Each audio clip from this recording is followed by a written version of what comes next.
Kan yang lain apabila ada yang mau menyampaikan pandangan. Ya, nama saya Junisi, saya Ketua Bidang Politik Konfederasi Persatuan Buruh Indonesia.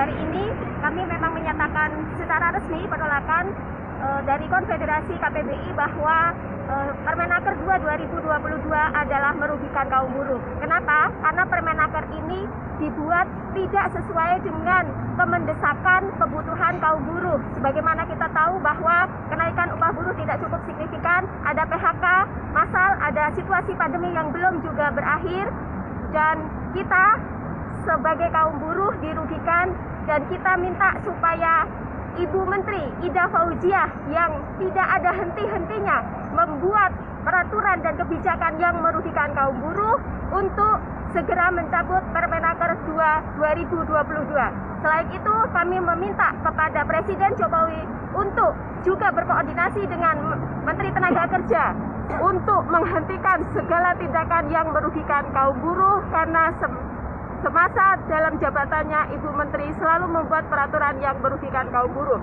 Selain itu, kami juga meminta PKB sebagai Partai Kebangkitan Bangsa yang juga membawahi kader Ibu Ida Fauziah, ternyata kadernya yang duduk di birokrasi tidak berpihak kepada rakyat.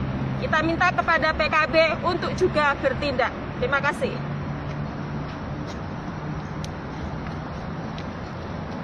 Ya, perkenalkan, namaku Muhammad Ari Rafitra sebagai Ketua Umum Liga Mahasiswa Nasional untuk Demokrasi Dewan Nasional.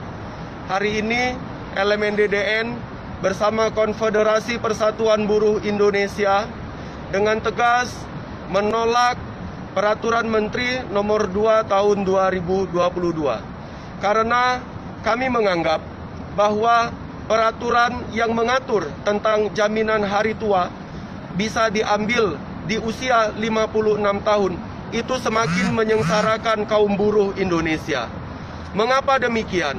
Kita dapat melihat berbagai macam kebijakan yang dikeluarkan oleh pemerintah, diwakili oleh Kementerian Ketenagakerjaan. Mulai dari Undang-Undang Cipta Kerja, kita melihat semakin difleksibilitaskannya dunia kerja. Kemudian upah naiknya sangat rendah.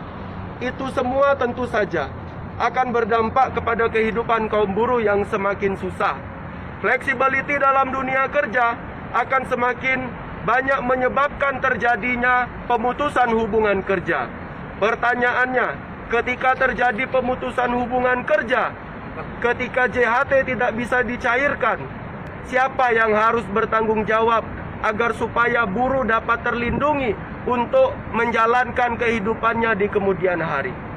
Selanjutnya, mengapa kami menolak Permen 02 tahun 2022? Secara prinsip, permen tersebut dibentuk tidak melibatkan kaum buruh Indonesia. Artinya permen tersebut lahir secara tidak demokratis. Yang kedua, permen tersebut sangat tidak transparan. 550 triliun uang kaum buruh, duit kaum buruh dikemanakan oleh negara. Lalu kemudian ketika muncul asumsi-asumsi bahwa uang tersebut akan digunakan untuk pembangunan infrastruktur dan lain-lain, pemerintah tidak boleh marah karena pembentukan permen ini sangat tidak transparan, tergesa-gesa, dan mengangkangi hak kaum buruh. Karena uang JHT sepenuhnya adalah uang kaum buruh, karena uang tersebut dipungut dari pemotongan gaji buruh dan kewajiban pengusaha. Dalih pemerintah adalah dengan memunculkan alternatif. Alternatifnya adalah jaminan kehilangan pekerjaan atau JKP. Pertanyaannya, siapakah yang dapat mengakses JKP? Apakah seluruh kaum buruh yang ter-PHK dapat mengakses JKP? Tentu saja tidak. Mengapa? Karena buruh yang bisa mengakses JKP itu dimulai dengan masa kerja 6 tahun dan 6 bulan dan seterusnya. Dengan flexibility dalam dunia kerja yang ditelurkan, yang dikeluarkan melalui Undang-Undang Cipta Kerja yang dikatakan oleh Mahkamah Konstitusi itu adalah peraturan inkonstitusional, kita dapat melihat kontrak kerja bagi kaum buruh pada saat ini ada yang 1 bulan, ada yang 2 bulan, bahkan ada yang 1 minggu. Bagaimana program jaminan kehilangan pekerjaan dapat dilaksanakan? Yang kedua, dari mana anggaran jaminan kehilangan pekerjaan? Sedangkan APBN tidak menganggarkan itu. Selanjutnya, apabila anggaran tersebut akan diambil dari program BPJS, undang-undangnya sudah mengatur bahwa program BPJS tidak bisa menerapkan subsidi silang. Ketika itu terjadi, maka sanksinya adalah sanksi pidana.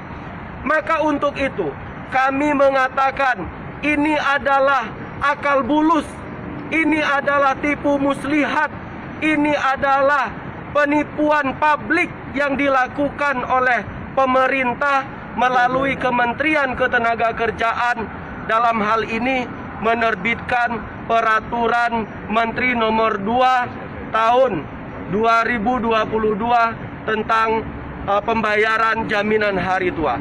Jelas kami mengatakan ini adalah kebijakan yang melengkapi penderitaan kaum buruh Indonesia, karena orang tua kami adalah buruh